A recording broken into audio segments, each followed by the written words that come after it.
Vamos abrir nossas Bíblias no livro de Juízes, capítulo 8.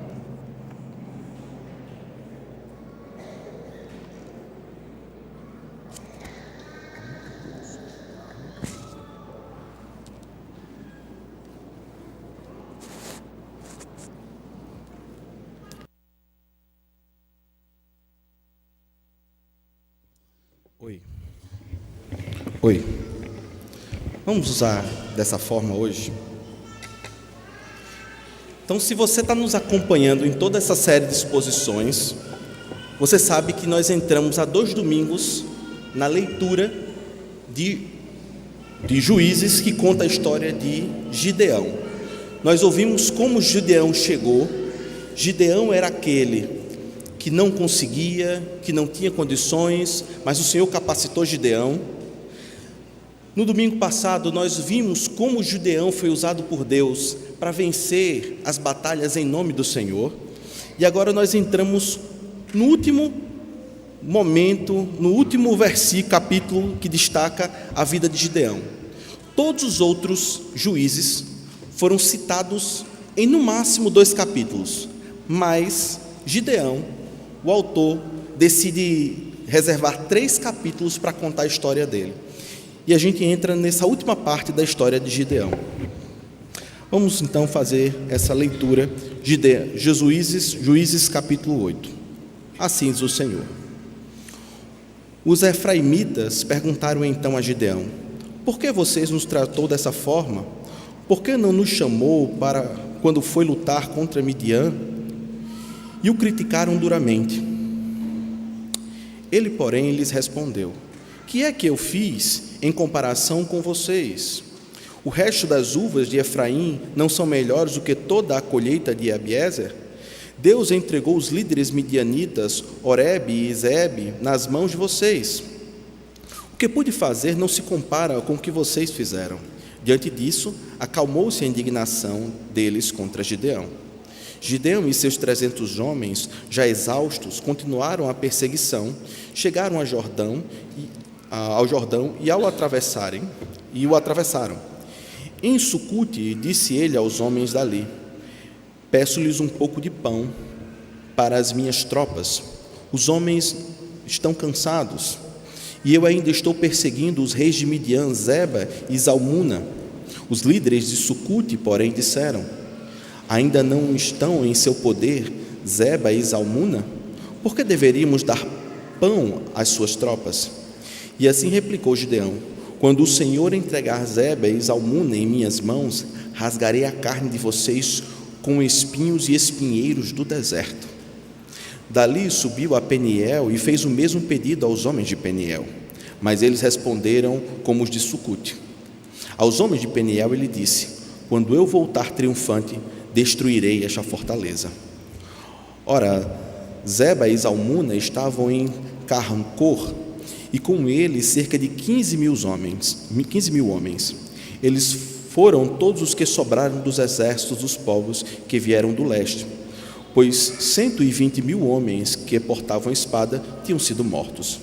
Gideão subiu pela rota dos nômades, a leste de Noba e Jogbeá, e atacou de surpresa o exército. Zeba e Zalmuna, dos 2 reis de Midian, fugiram, mas ele os perseguiu e os capturou, derrotando também o exército. Depois Gideão, filho de Joás, voltou da batalha pela subida de Heres. Ele capturou um jovem de Sucote e o interrogou, e o jovem escreveu para Gideão os nomes dos 77 líderes e autoridades da cidade. Gideão foi então a Sucote e disse aos homens de lá: aqui estão Zeba e Zalmuna, acerca dos quais vocês zombaram de mim, dizendo: ainda não estão em seu poder Zeba e Zalmuna?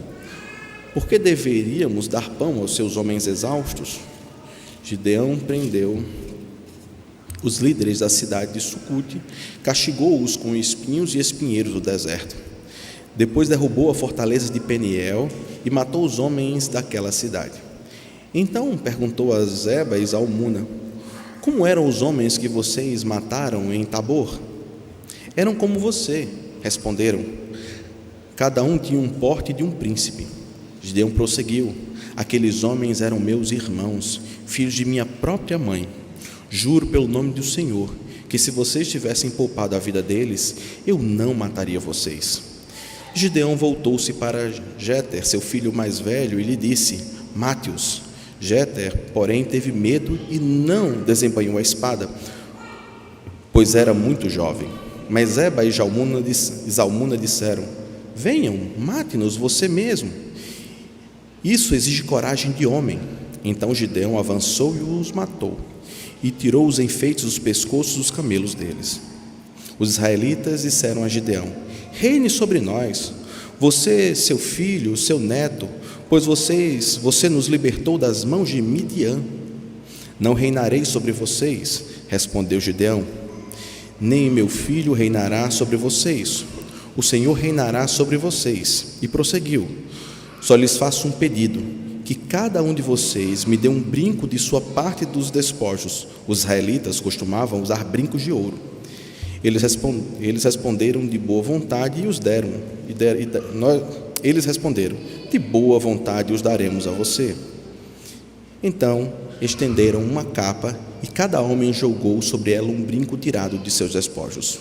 O peso dos brincos de ouro chegou a 20,5 quilos, sem contar os enfeites, os pendentes e as roupas de púrpura que os reis de Midian usavam e os colares que estavam no pescoço dos seus camelos. Gideão usou o ouro para fazer um manto sacerdotal que ele colocou em sua cidade, em Ofrá. Todo Israel todo Israel prostituiu-se, fazendo dele objeto de adoração, e veio a ser uma armadilha para Gideão e sua família. Assim Midian foi subjugado pelos israelitas e não tornou a erguer a cabeça. Durante a vida de Gideão, a terra desfrutou de paz 40 anos. Jerubaal, filho de Joás, retirou-se e foi para casa, onde ficou morando. Teve 70 filhos, todos gerados por ele, pois tinha muitas mulheres. Sua concubina, que morava em Siquém, também lhe deu um filho, a quem ele deu o nome de Abimeleque. Gideão, filho de Joás, morreu em idade avançada e foi sepultado no túmulo de seu pai, Joás, em Ofra dos Abierzitas. Logo depois que Gideão morreu, os israelitas voltaram a prostituir-se com os baalins, cultuando-os, erguendo o Baal-berite como seu Deus. E não se lembraram do Senhor, o seu Deus, que os tinha tirado das mãos dos seus inimigos em redor. Também não foram bondosos com a família de Jerubaal, isto é, Gideão, pois não reconheceram todo o bem que ele tinha feito a Israel. Vamos orar? Pai, a Tua palavra já foi lida, o Senhor já nos fala o nosso coração. Suplicamos, Senhor, que o Senhor nos ajude a aplicar essa palavra aos nossos corações. É em nome de Jesus Cristo que oramos. Amém. Queridos, esse texto, se a gente for pensar numa escala, Gideão, ele está no nível de alguém que foi chamado por Deus, diz que não consegue, Deus o capacita, ele faz grandes feitos, e agora a gente vai se deparar com o declínio de um homem, o declínio de alguém que foi chamado por Deus. Todo esse texto e todo o capítulo 8 revela o declínio de um juiz. E o declínio dele pode servir como um alerta para a sua vida, para a minha vida, para que a gente não caia nos mesmos erros que ele caiu. O primeiro aspecto que eu quero que você note já é no início do texto. Os efraimitas, eles chegam para Gideão e dizem: ora, por que você nos deixou por último? Por que você não nos chamou para a batalha? Eles estão indignados, eles queriam ter a glória, a honra da batalha. Eles queriam ser chamados daqueles que venceram a batalha. Eles queriam ser honrados como os grandes guerreiros. Eles chegam para Gideão e dizem assim: olha, Gideão, nós queremos ser honrados, e parece que você não nos honrou. Você deveria ter chamado primeiro o nosso exército, mas você preferiu agir com os seus 300. Nós, efraimitas, somos os melhores do exército. Você deveria ter nos chamado. Diante desse confronto, a resposta de Gideão é uma resposta diplomática. Ele fala: bem, meus amigos, olha, não é bem assim. Vamos imaginar as uvas de Efraim não são melhores do que toda a colheita de Abiezer. Olha, o que vocês têm é muito valioso, vocês são muito bons. Pense que Deus entregou nas suas mãos os líderes, Oreb e Zeeb. Deus entregou para vocês os líderes. Vocês são honrados, vocês tiveram êxito, vocês têm honra, porque vocês mataram os líderes. Parabéns. E aí, quando a gente se depara com isso, a gente diz assim: nossa, olha que interessante. Ao invés de responder com ira, Gideão vai e responde de uma forma branda. Mas eu quero provar para você que isso aqui não passou da superficialidade. E olha como é que eu vou mostrar isso para vocês.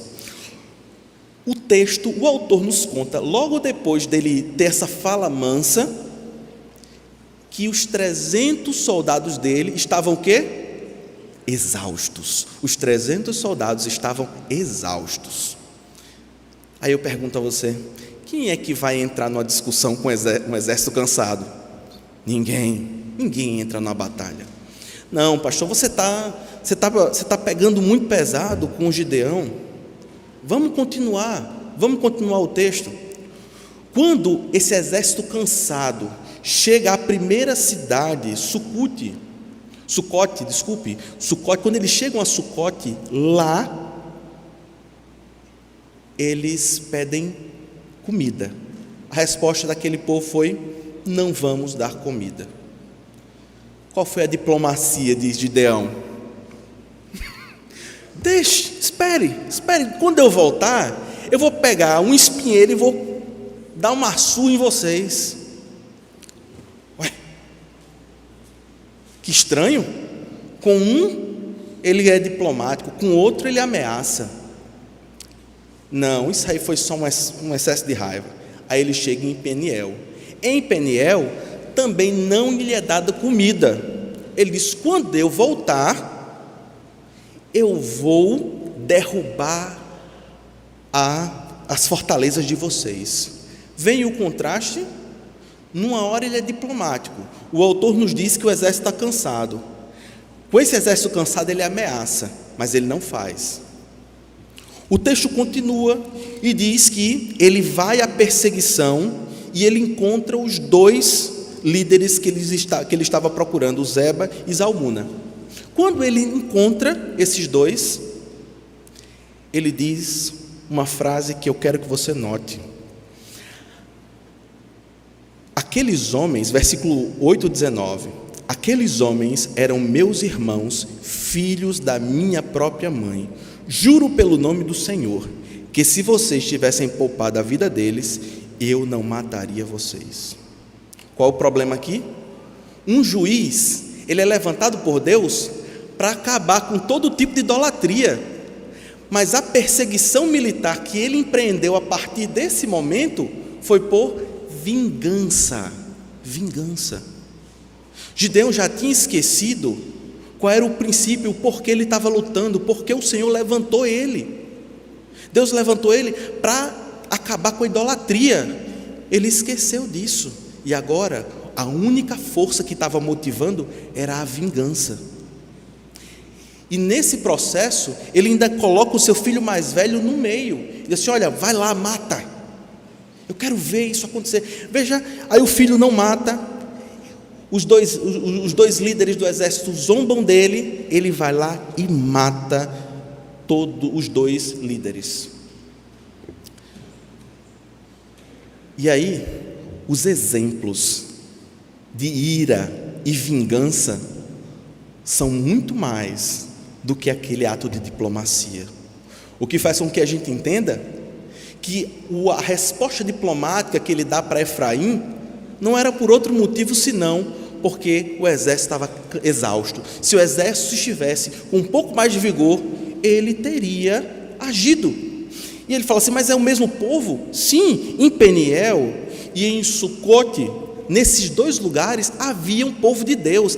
A tribo de Dan habitava aquela região. Ele não teve escrúpulos de matar os seus. Ele não matou o povo idólatra, ele matou os da tribo de Dan. O que faz com que a gente entenda que para ele matar a tribo de Efraim não tinha problema. Tudo parece que caminhar para um ato de Gideão, de alguém que está buscando honra para si. Gideão parece que está se esquecendo de que ele está lutando pelo Senhor, e nesse esquecimento ele quer a honra e a glória para si. Ele empreende uma caçada porque ele quer ser reconhecido, ele empreende uma vingança porque a sua família não pode ficar manchada. O sucesso de Gideão foi o fracasso de Gideão. Vamos imaginar que você tenha um objetivo na sua vida de sucesso. Talvez o seu objetivo seja ter uma família perfeita. Olha, quando eu tiver uma família perfeita, eu vou ter sucesso. Quando eu for promovido no emprego, eu vou ter sucesso. Quando eu passar naquele concurso, eu vou ter sucesso. Aí o que eu digo para você: você acha que você vai ter sucesso quando você tiver o que você quer? Às vezes, quando a gente tem aquilo que a gente quer, isso não é o suficiente, porque aí a gente não está mais realizado naquele concurso, a gente quer outra coisa. A gente não está realizado na família, a gente quer algo mais. Quando a gente está realizado com o nosso emprego, aí a gente quer outra coisa. Pior mal para uma pessoa é dar aquilo que ele deseja. Eu quero um bom emprego, ele ganha aquele emprego, aí parece que muita gente se transforma, muda. Sabe aquela criança, quando você dá o que a criança quer, resolve? Não, ela quer outra coisa. Eu não sei, pode ser só lá em casa, e diz assim: eu quero o boneco do Homem-Aranha. Aí você dá o boneco do Homem-Aranha, aí o que é que agora? Que é a teia do Homem-Aranha. Aí quando você dá a teia do Homem-Aranha, agora eu quero a casa do Homem-Aranha. Isso aí não tem fim, porque ou a gente se contenta com o que a gente tem, ou a gente nunca se satisfaz. E o caso de Gideão era esse: ele não se satisfaz com o que ele tem, ele quer mais, ele quer que o seu nome seja grande. E se a gente estiver buscando esse tipo de sucesso, nunca é suficiente.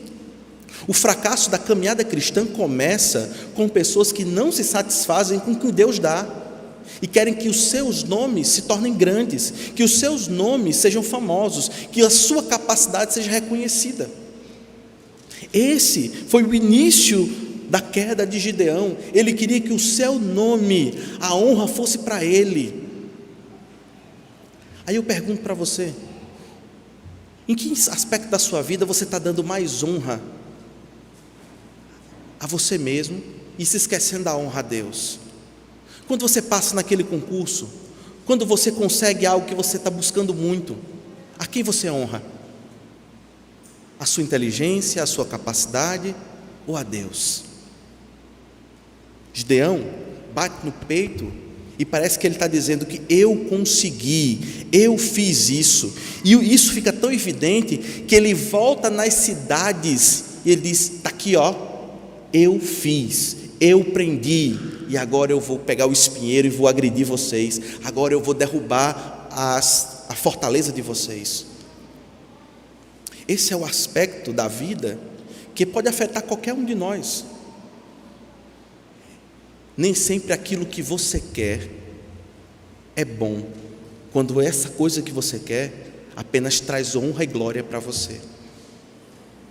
A continuidade da história piora, não melhora. O povo se reúne e diz assim: Gideão, nós queremos que você seja o nosso rei. Vamos, eu quero que você seja o nosso rei. Eles: não, nem eu, nem os meus filhos vão ser rei. Aí você fala assim, ó, muito bem, Gideão, ponto para você, você não quer ser rei, você está cumprindo a ordem de Deus, e ele diz, somente o Senhor reinará sobre vocês. Boa, Gideão sabe o que é o mandamento de Deus. Mas o texto continua, ele diz isso, mas ele fala assim, olha, eu não quero ser rei não, mas faça o seguinte, cada um de vocês, tire um dos brincos de vocês, e junte tudo, e me dê uma parte do ouro de vocês. O que ele faz com esse ouro? Ele constrói, ele faz um manto sacerdotal. Qual o problema, pastor? Quem conhece da história do manto sacerdotal sabe que o manto sacerdotal, ele era colocado em Siló, que era a cidade onde esse manto ficava, e as pessoas iam até Siló e perguntavam ao sacerdote qual era a vontade de Deus. Você tinha aqui Urim e Tumim, como se fossem duas moedas, que ao ser jogadas, diriam a vontade de Deus para as pessoas. Aí Gideão vai e constrói o mesmo manto, numa cidade rival. Ele rivaliza com Siló. Ele coloca a realidade de que existe uma cidade onde você pode encontrar a vontade de Deus, que é contrária à cidade que Deus estabeleceu. E o texto vai nos contar que todo Israel se prostitui fazendo daquele objeto o seu alvo de adoração. Muita gente vai até a cidade de Gideão e lá vai para perguntar a vontade de Deus. Só que se Deus não está no negócio, quem vocês acham que ia responder à vontade? O próprio Gideão. Gideão pensa e diz, não quero ser rei, mas ele age como um rei. Ele age como alguém que quer ser rei. Pastor, você tem certeza? Vamos continuar a história. O texto nos diz que ele teve 70 esposas. 70 esposas e concubinas. Isso é coisa de quem? De reis. Ele age como um rei. Aí a coisa piora, porque não melhora. Ele tem um filho e ele coloca o nome do filho de Abimeleque. Sabe o que significa Abimeleque? Meu pai é rei. Meu pai é rei. Meu pai é rei. Gideão sabia, ele disse, somente Deus deve reinar, mas a sua prática foi incoerente com o que ele pensava. Esse é um risco para todos nós que cremos em Jesus Cristo. Podemos crer em algo, mas a nossa prática está dissociada. Você pode dizer, o Senhor governa a minha vida, mas a sua prática, a forma como você age de segunda a sexta, revela-se de fato, quem governa a sua vida é o Senhor. Você diz, eu creio e sigo os 10 mandamentos, mas são as práticas da semana, é aquele homem, aquela mulher que passa e você deseja, que prova que se de fato você crê e vive aquilo que você prega. Você pode dizer, eu sou um cristão, mas é aquilo que você faz que revela o seu cristianismo. Você pode dizer, Deus é rei, mas viver como um reizinho dentro da sua casa, como uma rainha dentro da sua casa, se esquecendo que existe um Senhor que governa todas as coisas, se esquecendo que o Senhor nos dá mandamentos, se esquecendo que o Senhor diz parâmetros de vida. O Senhor tem parâmetros de vida. Ser cristão tem a ver com que toda a sua vida reflete o Senhor Deus, a forma como você trabalha, a forma como você cria seus filhos, a forma do que você conversa. Eu creio em Deus, mas da minha boca só sai pornografia. Eu creio em Deus, mas quando ninguém vê, eu minto, eu escondo.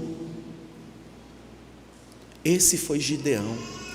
Dizia uma coisa, mas fazia outra. E nós não podemos ser assim. Nós precisamos ser pessoas que dizem: Jesus Cristo reina. E de fato reina. Para isso acontecer, as nossas atitudes têm que estar conectadas com o Evangelho. As nossas atitudes têm que estar conectadas com os mandamentos do Senhor. Não pode ter desconexão. Não pode ter dupla vida. Não existe uma vida de Deus e uma vida sem Deus. Não existe um momento que eu ouço e obedeço os mandamentos e outra hora que eu não obedeço. Não dá. E o resultado disso é o quê? O texto nos diz que a terra teve paz por 40 anos. A terra teve paz por 40 anos. Mas o mesmo autor diz que Israel se prostituiu. Que paz é essa? Que paz é essa?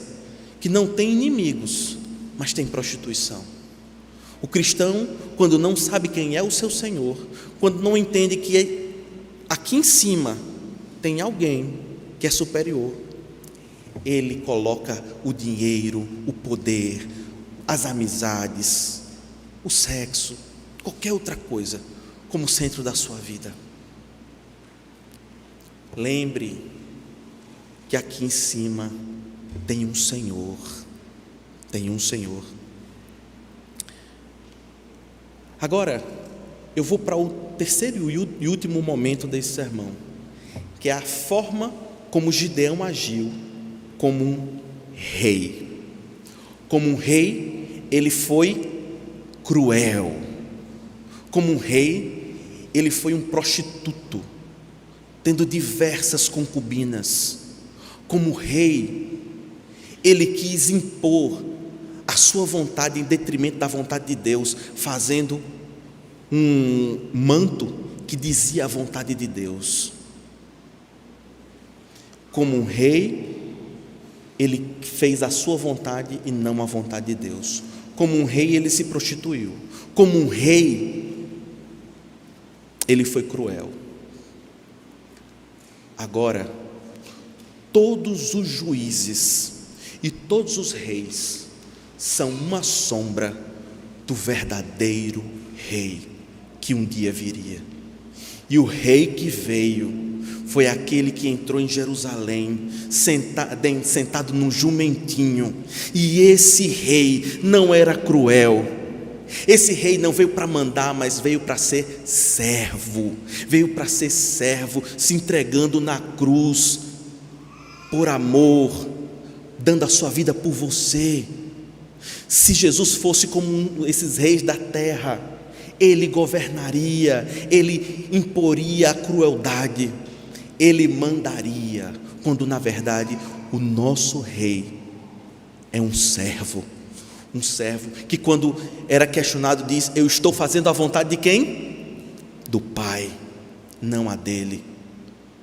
Era alguém que quando via o outro sofrendo de cegueira, quando via o outro sofrendo, quando via a mulher sofrendo com fluxo de sangue, ele abraçava, ele acolhia, ele trazia a boa nova. Esse é o rei do qual todos os juízes e todos os reis são uma sombra, um rascunho, porque ele é a obra final de Deus. É a Ele, e Ele é o nosso referencial. Jesus Cristo é referência, não é Gideão, não é Maria, não é João, não é Pedro, é o Senhor Jesus Cristo que é o referencial do nosso reino. É Ele quem reina sobre a sua vida, é Ele quem governa a sua história. E o exemplo dele não é de crueldade, não é de agressão, mas é um reino de boa nova, de restauração. Um reino que transforma o que está quebrado. Esse é o rei que entrou em Jerusalém sentado no jumentinho. Esse é o rei da glória. É a ele que nós nos prostramos. É diante dele que nós devemos viver. Esse é o seu rei. Esse é o meu rei. Que você viva uma vida tendo a plena convicção de que o seu rei morreu numa cruz, mas ressuscitou ao terceiro dia. Vamos passar para um tempo importante de confissão de pecados.